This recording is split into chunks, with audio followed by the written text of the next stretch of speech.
नमस्कार दोस्तों। एक बार फिर से मैं हाजिर हूँ आपके साथ निफ्टी और बैंक निफ्टी की डेली एनालिसिस वीडियो के साथ। और कल 1 अगस्त है, नया मंथ है हमारे लिए। कल नया मंथ स्टार्ट हो रहा है, तो आप एक बात याद रखना, नए मंथ का नया मोमेंटम होता है मार्केट में। बेसिकली मंथ के क्लोज में थोड़ा सा मार्केट कुछ कहना चाहता है और मंथ के स्टार्ट में मार्केट कुछ कहना चाहता है। तो आप इन बातों का हमेशा ध्यान रखना। तो अभी हम देखते हैं जरा कि कल मार्केट में हमने क्या डिस्कस किया था और आज हुआ क्या। तो कल देख लिया, हमने बात किया था कि इस कैंडल के ऊपर या नीचे निकलते ही मार्केट एक अपसाइड का या डाउनसाइड का मोमेंटम देगा। और देखिए मार्केट निकला और पूरे दिन एक वन साइडेड मोमेंटम रहा। अगर कोई दिन भर कॉल लेके बैठा होगा, जो कि पॉसिबल नहीं है, तो वो अच्छा खासा गया होगा, बट वैसा पॉसिबल नहीं होता है किसी के साथ भी। तो अब हमारे पास कल के लिए क्या होना चाहिए? कल अगर आप देखो तो मार्केट एक ऐसी जगह पे होल्ड किया है जहां से इसके पास स्पेस थोड़ा कम बचा है। ठीक है।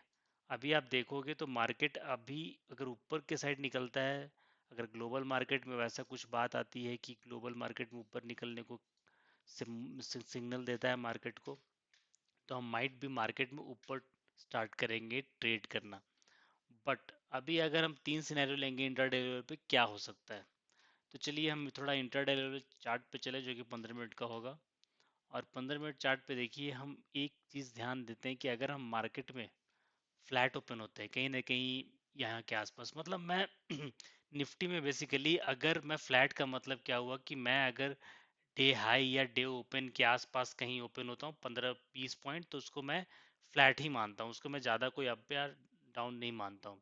तो मैं अगर किसी इस एरिया में ओपन होता हूँ, वहाँ के बाद क्या प्राइस एक्शन बनता है, बाय चांस मार्केट अगर नीचे आता है तो हमें पहला तो ये मिल जाएगा। इसके बाद अगर कुछ प्राइस एक्शन बनता है तो हम ऊपर के साइड मूव हो सकते हैं मार्केट में। बट ये एरिया जो है ना, अभी बहुत अच्छा रेजिस्टेंस का काम करेगा। ठीक है, जो जहाँ पे मार्केट रुकी, और अगर मार्केट यहाँ से गया भी तो मार्केट हार्डली यहाँ तक रिएक्ट कर पाएगा स्टार्टिंग में, मतलब 19,850 के आसपास। तो वहां से फिर से एक रेजिस्टेंस लेने की संभावना है। तो हमारे पास दो टारगेट इंटैक्ट हैं। आप, मैंने जैसे लास्ट वीडियो में बताया था कि आप दो लॉट से ट्रेड किया करो, एक लॉट पहले निकालो, एक लॉट बाद में। और फिर अगर मार्केट बाय चांस ज़्यादा गैप डाउन ओपन होता है, तो हमें फिर से यहाँ से एक बाउंस देखने को मिल सकता है। हम इस एरिया से हाई प्रोबेबिलिटी बाउंस कर सकते हैं। ठीक है।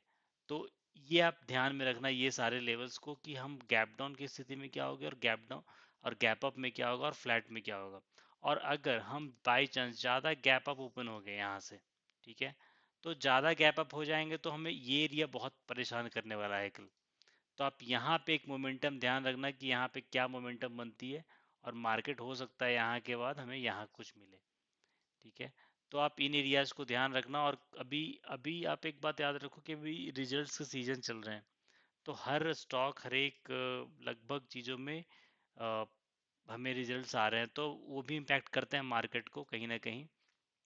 तो आप इस लेवल को याद रखना और इन इस हिसाब से ही ट्रेड करना। मतलब जो मैंने मार्क किया ना, आप इन लेवल को ध्यान रखना। मार्केट इधर से बाउंस करता है तो आप इस तरह के ट्रेड्स प्रोबेबल, स्ट्राइक प्राइस आप चूज करना। बहुत लोगों ने ये मुझे व्हाट्सएप पे मैसेज किया था कि ये स्ट्राइक प्राइस क्या चूज करना चाहिए हमें।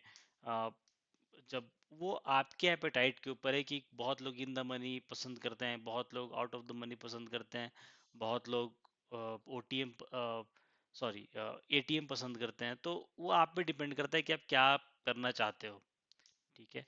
तो ये हमारे लिए कल इम्पॉर्टेंट है। और अगर हम इसके नीचे बाय चांस, अगर हम गैप डाउन ओपन होके और इसके नीचे निकलते हैं, तो आप याद रखना कि हमें एक अच्छा खासा डाउनफॉल, मतलब 500 का लेवल तो अभी मेरा इंटैक्ट है। 19,500 के आसपास का लेवल आपको इंटैक्ट मिलेगा अगर इसके नीचे आते हैं तो। तो ये रहा हमारे निफ्टी के लिए। अब चलते हैं थोड़ा बैंक निफ्टी में क्या है कल के लिए।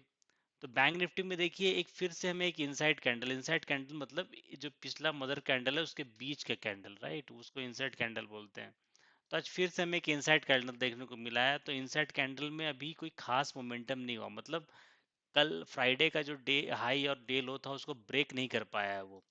तो ये एक और अच्छी बात है हमारे लिए कि कल फिन निफ्टी की एक्सपायरी, और फिन निफ्टी और बैंक निफ्टी के कंपोनेंट्स ऑलमोस्ट लगभग सेम है, कुछ फिन निफ्टी में ज़्यादा है। तो अगर फिन निफ्टी में थोड़ा सा भी हमें कुछ ऐसा चीज़ें मिलती हैं जो भागता है, तो ये बैंक निफ्टी पहले इम्पैक्ट होगा उससे, निफ्टी से पहले।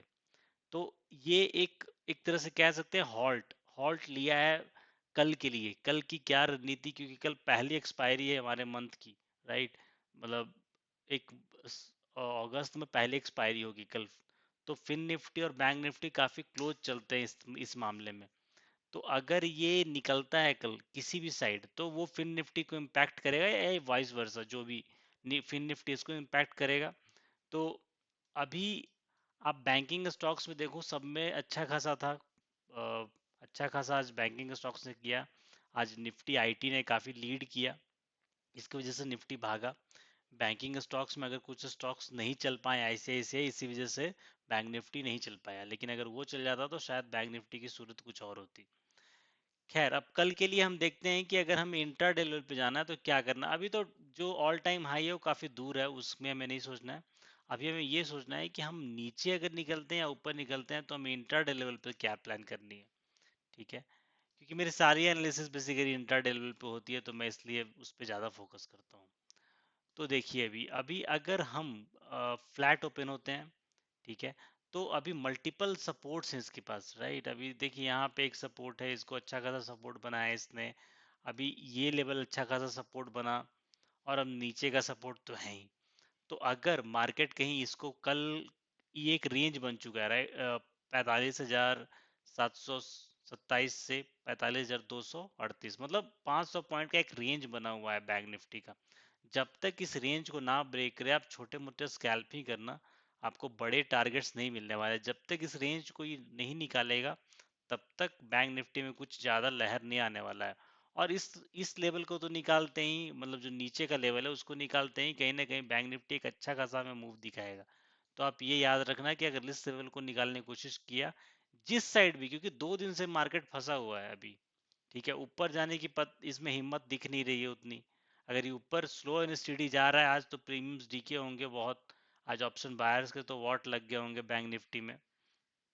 तो थोड़ा बहुत लास्ट में ही मोमेंटम जो हुआ, लेकिन उसमें भी डीके काफी था बैंक निफ्टी में। तो अभी अगर कल हम इसके ऊपर निकलना स्टार्ट करते हैं ना, तो ही आप ट्रेड देखना। बैंक निफ्टी थोड़ा ज्यादा उतना कन्विंसिंग नहीं है निफ्टी के कंपैरिजन में। तो कल की अगर फिन निफ्टी की एक्सपायरी में कुछ लहर होगी, वही कुछ इसमें दाव पेच ला सकती है। नहीं तो फिन बैंक निफ्टी में कुछ ज्यादा होने की मुझे संभावना दिख नहीं रही, अगर फिन निफ्टी फुस हुआ तो। और फिन निफ्टी का कल जो भी एनालिसिस होगा मैं शॉर्ट्स में डाल दूंगा कि क्या उसमें आता है, क्योंकि बहुत सारी चीजें डिपेंड करेंगी फिन निफ्टी की एक्सपायरी में। तो आप इन पे फोकस करना कल, और इन लेवल्स को याद रखना। जब तक ये ब्रेक ना हो एक रेंज में, आप अगर स्कैल्पिंग करते हो तो ठीक है, नहीं तो बिना स्कैल्पिंग के आप लंबा टारगेट नहीं मिलने वाला, उतना ज़्यादा प्रीमियम डीके कर जाओगे। ठीक है, तो इस मोमेंट के ऊपर अगर आप ऑप्शन सेलर हो बाय चांस, तो इस मोमेंट के ऊपर निकलते ही आप एक पुट सेल कर सकते हो, और इस मोमेंट के नीचे निकलते हैं आप एक कॉल सेल करते हो, आपको इजीली प्रॉफिट होगा, मुझे पता है। लेकिन मोमेंटम कितना स्ट्रांग होगा इस बीच में या फिर इसके बाद, वो डिपेंड करता है प्राइस एक्शन कैसे ब्रेक करता है। ठीक है, अगर इसके नीचे आया तो उसको थोड़ा जाना ऊपर मुश्किल होगा, इसलिए मैं बोल रहा हूँ सेलर्स को ज्यादा अपॉर्चुनिटी है। ठीक है, तो आप इन बातों को याद रखिएगा, और हम मिलते हैं नेक्स्ट वीडियो में। तब तक के लिए जय हिंद।